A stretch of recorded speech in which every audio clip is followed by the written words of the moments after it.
여러분, 조선에서 가장 위험한 직업이 뭔지 아세요? 왕, 세자, 대신. 아니요. 진짜로 목숨이랑 인생이 동시에 걸려있던 자리는 따로 있었습니다. 바로 왕비. 드라마에서는 왕비가 궁궐의 최고 권력자처럼 보이죠. 가채 쓰고, 비녀 꽂고, 교태전에서 우아하게 웃고, 한마디면 다들 무릎 꿇고. 근데 기록 속 왕비는요. 화려한 삶이 아니라 매일매일이 생존 게임이었습니다. 이건 소문이 아니라 실록과 왕실 기록에 남아있는 진짜 사건들이 보여주는 현실이에요. 오늘은 그 왕비가 왜 극한 직업인지, 왜 조선에서 왕비가 되는 순간부터 인생이 정치의 먹잇감이 되는지 끝까지 궁금해지게 한 사건씩 끌고 가볼게요. 그리고 영상 끝날 때쯤엔 이런 결론이 나올 겁니다. 왕비는 결혼이 아니라 국가 시스템에 편입되는 거였구나. 자, 시작은 늘 똑같아요. 궁궐에서 공고가 내려옵니다. 처녀 단자를 올려라. 전국의 처녀들이 광비 후보가 되는 공채가 열리는 거죠. 여기서부터 이미 첫 번째 함정이 시작됩니다. 사람들은 생각해요. 왕비면 인생 역전 아니야? 친정도 떵떵거리고 집안도 출세하고 금은보화에 평생 호강하고. 그런데 이상하게도 지원자가 폭발적으로 몰리지 않습니다. 왜냐하면 조선 사람들은 왕비가 좋은 자리가 아니라 무서운 자리라는 걸 너무 잘 알고 있었거든요. 왕비가 되는 순간부터 그 집안은 전국 정치판의 표적이 될 수 있어요. 딸 하나 잘 뽑히면 집안이 뜨는 게 아니라 딸 하나 잘못 뽑히면 집안이 통째로 꺾이는 일도 실제로 있었습니다. 그러니까 왕비 공채는 영광의 티켓이 아니라 복불복 생존권인 거예요. 그리고 왕비 후보가 되는 순간 그 집안은 준비해야 할 게 너무 많습니다. 옷, 장신구, 예물, 체면, 접대, 여기저기 인사, 비용이 어마어마해요. 게다가 왕비 후보가 되는 건 그 자체로 정치적 선언처럼 보이기도 해요. 어느 파벌에 가까운지, 어느 집안이 힘을 얻는지 벌써부터 계산이 시작됩니다. 그래서 단자를 올리는 순간부터 사람들은 더 이상 그 처녀를 개인으로 보지 않아요. 누구 집 딸, 누구 세력, 누구 편 위 프레임으로 들어갑니다. 그렇게 해서 1차, 2차, 최종, 이른바 삼간택을 거치죠. 외모만 보는 게 아니고 집안도 보고 성품도 보고 말센스도 보고 심지어 질문에 어떻게 답하는지도 봅니다. 기록과 야사에 전해지는 유명한 면접 같은 일화들이 괜히 남아있는 게 아니에요. 왕비는 예쁘기만 하면 안 되고 말을 잘못하면 안 되고 생각이 얕아도 안 되고 똑똑해도 너무 티 내면 안 됩니다. 왕비는 완벽한 균형이 요구되는 자리예요. 그런데 그 완벽한 균형이란 게 뭔지 아세요? 결국 누구도 불편하지 않게 만드는 사람 기 되는 겁니다. 문제는 이게 불가능에 가깝다는 거죠. 누군가는 반드시 불편해져요. 왕비가 존재하는 순간부터 누군가는 손해를 보거든요. 최종으로 뽑혔다고 끝이 아닙니다. 여기서 두 번째 함정이 시작돼요. 왕비 수업. 별궁에서 한 달 가까이 혹은 그에 준하는 기간 동안 왕비가 될 준비를 합니다.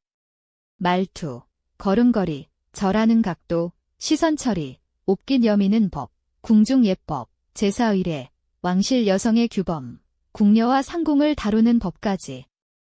이 수업의 진짜 목적은 한 가지예요. 왕비가 사람이 아니라 제도처럼 움직이게 만드는 것, 감정을 숨기는 법을 배우는 거예요. 웃어도 문제, 울어도 문제, 화내면 문제, 친해 보여도 문제, 차가워 보여도 문제. 왕비는 사람인데 사람이면 안 되는 자리입니다. 그리고 드디어 혼례를 치르고 궁에 들어갑니다. 이때부터 왕비는 광의 아내가 되는 동시에 국가의 얼굴이 돼요. 그런데 여기서부터 진짜 지옥이 시작됩니다. 왕비를 괴롭히는 공포는 딱 세 단어로 정리돼요. 친정, 경쟁, 아들. 먼저 친정. 왕비는 누구 집 딸인지가 너무 중요해요. 왜냐하면 왕비의 친정은 곧 외척이 되고 외척은 왕실 권력과 연결되는 통로가 되기 때문입니다. 왕비의 아버지, 형제, 친족은 순식간에 조정의 눈에 띄는 존재가 됩니다. 좋게 띄면 출세지만 나쁘게 띄면 끝입니다. 왕비 본인이 아무리 조심해도 친정이 정치적 공격을 받는 일은 막기 어려워요. 실제로 왕비가 되었는데 친정이 사건에 휘말려 몰락하는 경우도 기록에서 확인됩니다. 이때 왕비가 겪는 공포는 상상 이상이에요. 나는 궁에서 가장 높은 여자인데 내 가족을 지킬 힘이 없어요. 더 무서운 건 왕비가 가족을 감싸는 순간 그 행동이 효심이 아니라 정치적 개입으로 해석된다는 겁니다. 왕비가 울어도 약점, 침묵해도 죄 인정, 한마디 하면 권력 욕심. 이게 왕비가 겪는 친정의 공포입니다. 다음은 경쟁. 사람들은 왕비가 최고라고 생각하지만 조선의 왕실은 그렇게 단순하지 않아요. 궁에는 후궁이 있고 후궁은 합법이며 제도입니다. 왕실은 사랑보다 혈통, 감정보다 생산이 우선이었어요. 즉 왕비의 자리는 유일한 여자의 자리가 아니라 공식적인 첫 번째 여자의 자리일 뿐입니다. 그리고 그 공식적인 자리의 의미는 딱 하나로 압축됩니다. 적통을 낳아라. 왕비가 아들을 낳지 못하면 어떡할까요? 왕실은 멈추지 않습니다. 후궁이 그 역할을 대신할 수 있어요. 그러면 왕비는 어떤 공포를 느끼게 되냐면 나는 왕비인데 내 자리는 흔들릴 수 있다는 걸 매일 체감하게 됩니다. 후궁이 사랑을 받으면 질투의 문제가 아니라 왕통의 문제가 됩니다. 후궁이 아들을 낳으면 그 아이의 미래가 곧 왕비의 미래와 충돌할 수 있어요. 왕비는 후궁을 미워하고 싶어도 대놓고 미워할 수가 없습니다. 그 순간 질투가 심한 왕비라는 말이 퍼지고 그 말은 곧 정치적 공격의 재료가 됩니다. 왕비가 후궁과 싸운다는 소문이 돌면 왕실이 흔들린다는 명분으로 왕비를 흔들 수 있거든요. 그러니까 왕비는 경쟁 상대를 없앨 수도 없고 외면할 수도 없고 그냥 참고 제도처럼 움직여야 합니다. 그리고 마지막 가장 치명적인 아들. 조선에서 왕비에게 평생 따라붙는 질문이 있어요. 아들은 언제? 이 질문이 단순한 잔소리 같죠? 아니에요. 왕비의 생존이 걸린 질문입니다. 왕비가 아들을 낳고 그 아들이 세자로 확정되면 그때부터 왕비는 갑자기 지켜야 할 사람이 됩니다. 하지만 그 전까지 왕비는 언제든 갈아치울 수 있는 사람이 될 수 있어요. 그래서 조선의 왕비는 출산을 앞두고도 공포를 느꼈습니다. 왜냐하면 조선시대 출산은 지금처럼 안전하지 않았거든요. 산용열 같은 감염, 과다출혈, 난사는 왕비에게도 치명적이었어요. 왕비가 출산 중에 죽으면 왕실은 다시 간택을 해야 하고 새 왕비가 들어오면 권력 지도가 바뀌고 기존 세력은 흔들립니다. 왕비의 몸 하나가 국가 정치의 균형추가 되는 겁니다. 그러니까 왕비는 편안히 아이를 낳는 게 아니라 자신의 목숨과 친정의 운명과 조정의 균형이 걸린 상태에서 출산을 하는 거예요. 이제 여기서부터 진짜 드라마 같은 현실이 터집니다. 왕비의 지옥은 대개 남편이 왕이 되는 순간에 끝나는 게 아니라 오히려 그때부터 시작되는 경우가 많았습니다. 왜냐하면 조선에서 왕이 된다는 건 늘 변수가 많았기 때문이에요. 세자가 10년, 15년을 기다리다가 폐세자가 될 수도 있고 반정으로 왕이 갈아치워질 수도 있고 쿠데타로 갑자기 왕이 될 수도 있어요. 이런 변수는 전부 왕비의 인생을 뒤집습니다. 예를 들어 남편이 세자였는데 끝내 왕이 되지 못하면 왕비가 아니라 세자빈으로 끝나죠. 세자빈은 궁에 남아도 애매한 존재가 됩니다. 기대되던 미래가 끊기는 순간 보호막이 약해져요. 그리고 궁은 보호막이 약한 사람부터 공격받습니다. 왕비의 공포는 지금 당장 죽을까가 아니라 내 내일이 누구 손에 달렸나예요. 더 끔찍한 경우도 있습니다. 남편이 왕이 되었는데 그 왕이 쫓겨나는 경우. 반정이 터지면 왕은 하루아침에 왕이 아니라 죄인이 됩니다. 그 순간 왕비는 어떻게 될까요? 왕비도 같이 추락합니다. 궁에서 쫓겨나고 절이나 특정 시설로 보내지고 평생 감시 속에 살아야 할 수도 있습니다. 생계를 스스로 해결해야 하는 전승까지 남는 이유가 여기 있어요. 왕비는 금수저가 아니라 광좌에 붙어있는 자리 됐던 겁니다. 왕좌가 넘어지면 왕비의 금은보화도, 신분도, 모든 게 같이 날아갑니다. 여기서 사람들이 가장 오해하는 포인트가 있어요. 왕비가 정치적으로 강해 보인다는 오해. 실제로 왕비가 정치에 직접 개입할 수 있는 공식적인 순간은 제한적입니다. 대표적으로 수렴청정 같은 상황이죠. 어린 왕이 즉위하면 대비가 발을 들이우고 정치를 대신합니다. 그런데 이때도 조선의 분위기는 늘 팽팽해요. 여성이 정치하는 걸 불편해하는 유교적 질서와 실제로 권력이 비어있어 누군가는 결정을 내려야 하는 현실이 충돌하니까요. 그래서 왕비가 권력을 잡는 순간은 왕비에게 힘을 얻는 순간이기도 하지만 동시에 표적이 되는 순간이기도 합니다. 왕비가 무엇을 결정하면 그 결정은 늘 논란이 됩니다. 왕비가 무언가를 하면 여자가 나라를 어지럽힌다는 말이 나오고 반대로 아무것도 안 하면 무능하다는 말이 나옵니다. 왕비는 움직여도 공격받고 가만히 있어도 공격받는 구조 속에 있습니다.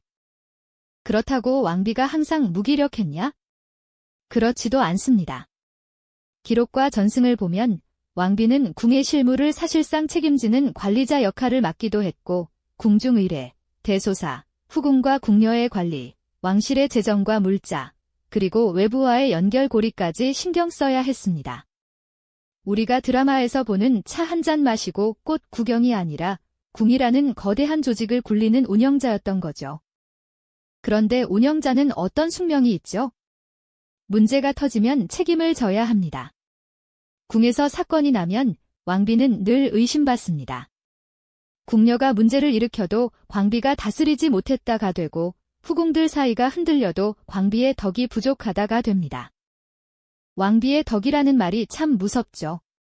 덕은 측정할 수 없는 건데 문제의 책임은 전부 덕으로 돌아갑니다. 왕비는 죄를 입증당하기 전에 이미 덕이 부족하다는 도장을 찍힐 수 있는 자리예요.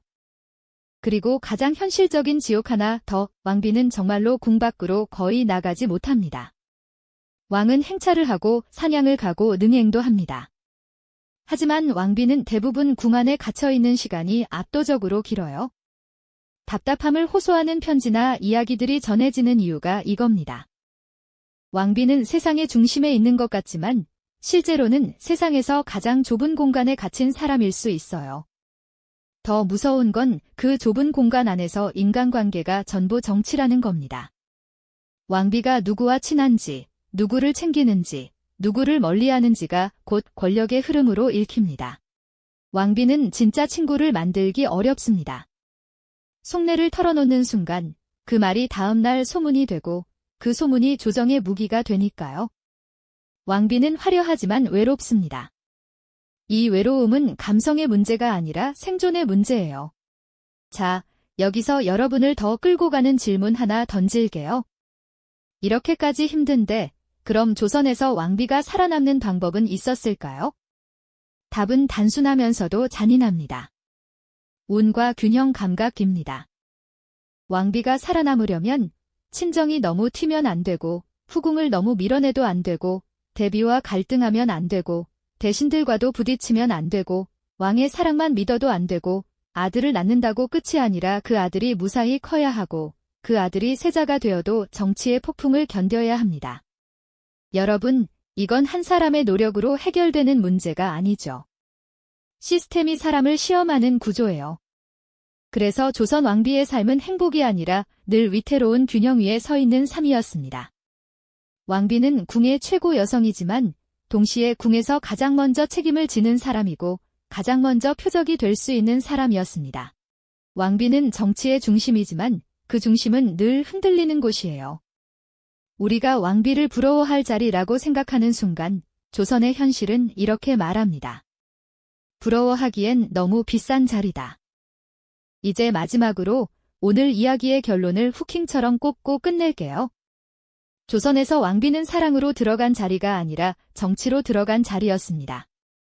행복의 상징이 아니라 권력의 통로였고 통로는 언제나 누군가가 차지하려 했고 통로에 선 사람은 언제든 밀려날 수 있었습니다. 그래서 왕비는 화려하지만 자유가 없고 높지만 안전하지 않고 강해 보이지만 가장 외로운 자리였던 겁니다. 여러분은 어떠세요? 만약 조선에서 왕비로 간택된다면 제일 먼저 무너질 것 같은 게 뭘까요? 친정이 표적이 되는 공포, 후궁과의 경쟁, 아들을 낳아야 한다는 압박, 아니면 궁이라는 거대한 감옥. 댓글로 하나만 남겨주세요. 그리고 다음 영상에서는 진짜 사건 하나를 딱 잡아서 왕비가 실제로 어떤 선택을 했고 그 선택이 어떤 결말을 불러왔는지 실록과 기록을 바탕으로 더 드라마처럼 파헤쳐 보겠습니다. 구독과 좋아요는 이 채널에 큰